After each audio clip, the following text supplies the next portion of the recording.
इन लोगों को खबरों से डर हो चुका है, खबरों से डर रहे हैं। आप समझ रहे हैं ना, नागपुर के अंदर जो औरंगजेब रहमतुल्लाह अलैह की खबर से डर के हमारे कब्रिस्ताने छीनने की कोशिश कर रहे हैं, अब भी हमें जिंदा हैं।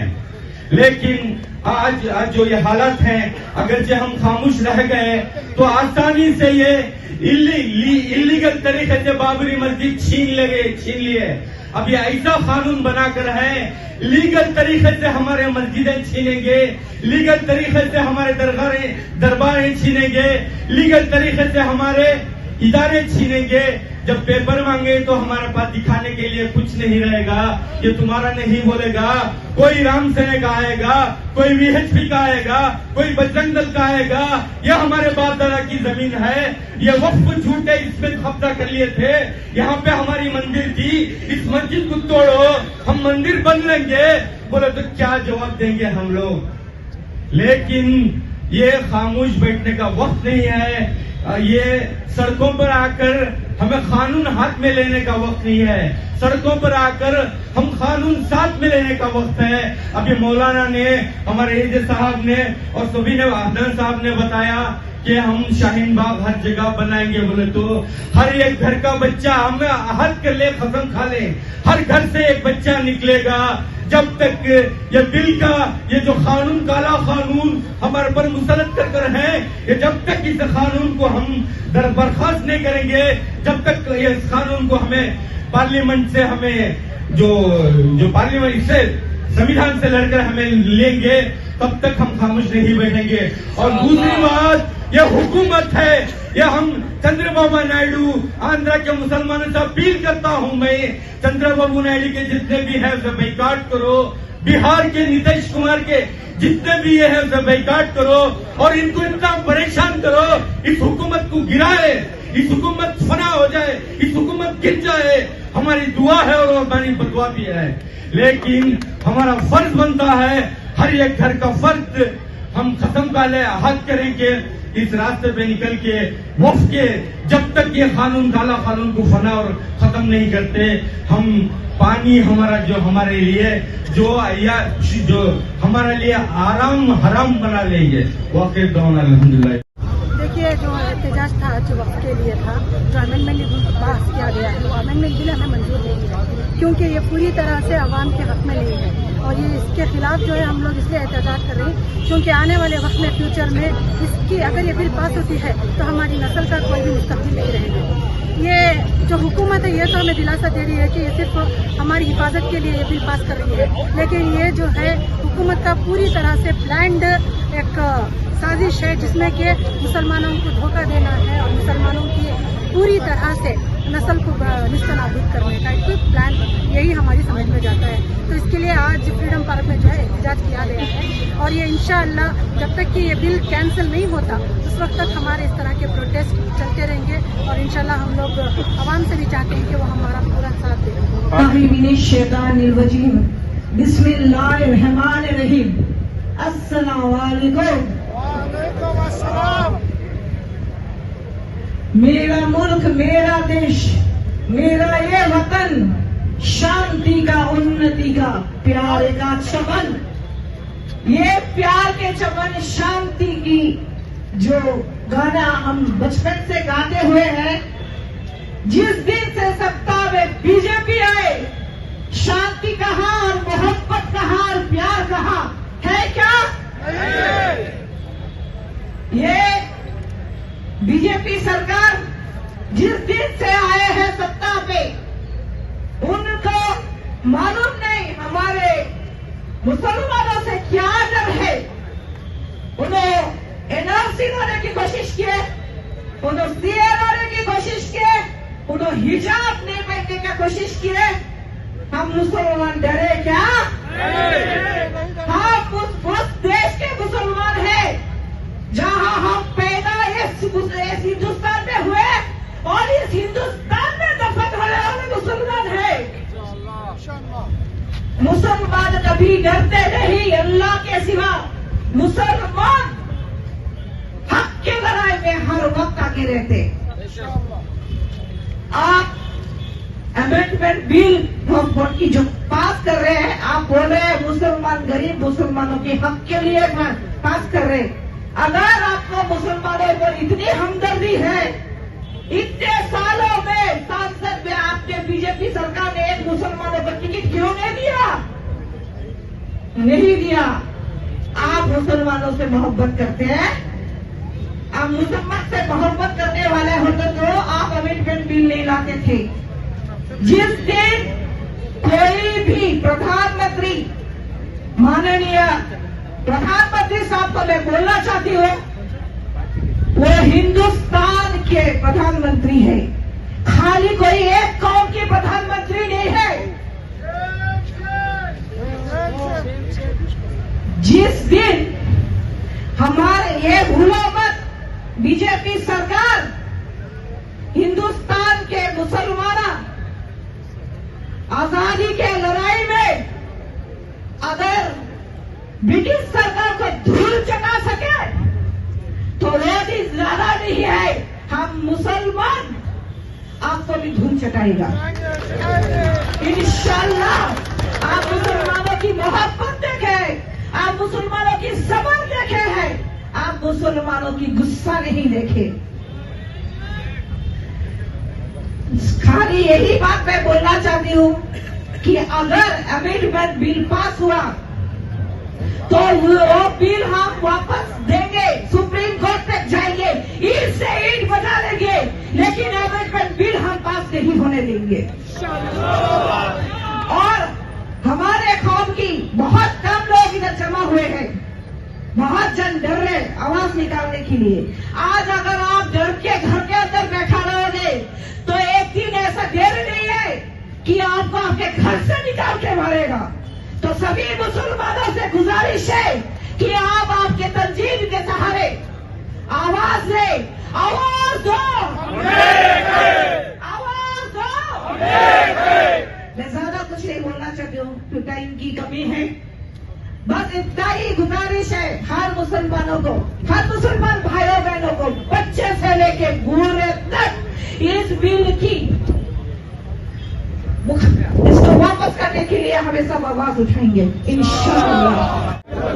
We, the people of India, having solemnly resolved to constitute India into a sovereign, socialist, secular, democratic republic, and to secure to all its citizens justice, social, economic, and political liberty of thought, expression, belief, faith, and worship, equality of status, and of opportunity, and to promote among them all fraternity, assuring the dignity of the individual and the